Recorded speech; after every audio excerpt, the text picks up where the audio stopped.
কলার খোসাগুলোকে কেন ফেলে দিচ্ছেন? এই কলার খোসায় লবণ দিয়ে যে এত উপকারী জিনিস তৈরি করা সম্ভব 99% মানুষ জানেই না। এটা আপনার হাজার হাজার টাকা বাঁচিয়ে দিবে। এখানে কলার খোসাগুলোকে লবণ দিয়ে ভালোভাবে নেড়েচেড়ে সিদ্ধ করে নিতে হবে। আর এগুলো ভালোভাবে সিদ্ধ হলে এগুলোকে তুলে নেওয়ার পালা। এগুলো তুলে নিয়ে ঠান্ডা পানির মধ্যে দিয়ে দিন। শুধু পানিতে দিলেই হবে না, এর মধ্যে আরো দিতে হবে বরফ। বরফ দিয়ে এগুলোকে মিক্স করতে হবে ভালো করে, যাতে এগুলো ঠান্ডা হয়ে যায়। আমাদের এগুলো ঠান্ডা হয়ে গেছে। এবার এগুলোকে একটি প্লেটে নামিয়ে নিন। এই দেখুন এগুলো কত নরম হয়েছে। এখানে এগুলোকে আমাদের ছুরি দিয়ে কাটতে হবে। খুব বড় না, আবার খুব ছোট করেও কাটা যাবে না। আমরা যেভাবে কাটছি আপনারাও ঠিক সেভাবেই কাটবেন।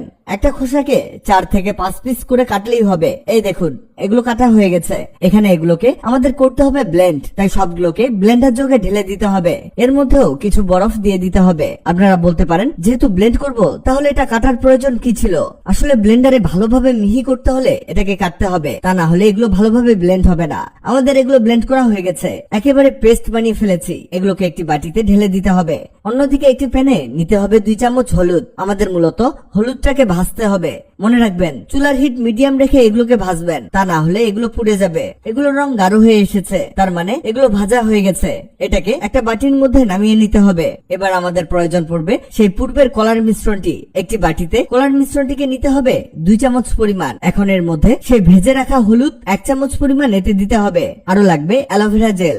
আপনি এখানে ডিরেক্ট অ্যালোভেরা পাতার জেল বের করে এতে দিতে পারেন। অ্যালোভেরা এতে দিতে হবে 2 চামচ পরিমাণ। এটাকে খুব ভালোভাবে মিক্স করতে হবে যেন সবকিছু একসাথে মিক্স হয়ে যায়। একটু সময় নিয়ে এটাকে মিক্স করতে হবে। মিক্স করার উপর এর কার্যকারিতা নির্ভর করবে। এটা হাত, পা, মুখে লাগাতে পারেন। এটা লাগিয়ে নিয়ে কিছুক্ষণ মাসাজ করবেন। এটা ব্যবহারে আপনার স্কিনের সকল ট্যানিং দূর হয়ে যাবে, যার ফলে স্কিনের মধ্যে গ্লো ফিরে আসবে। সব ডার্ক স্কিন সেল দূর হয়ে যাবে আর আপনার রোদে পোড়া কালো দাগ দূর হয়ে যাবে। সপ্তাহে 2 বার করে এটা ব্যবহার করলে কয়েকদিনের মধ্যে দেখবেন আপনার স্কিনের পরিবর্তন। ভিডিওটি আপনার কাজে আসবে, তাই দ্রুত খুঁজে পেতে টাইমলাইনে শেয়ার দিয়ে রাখুন।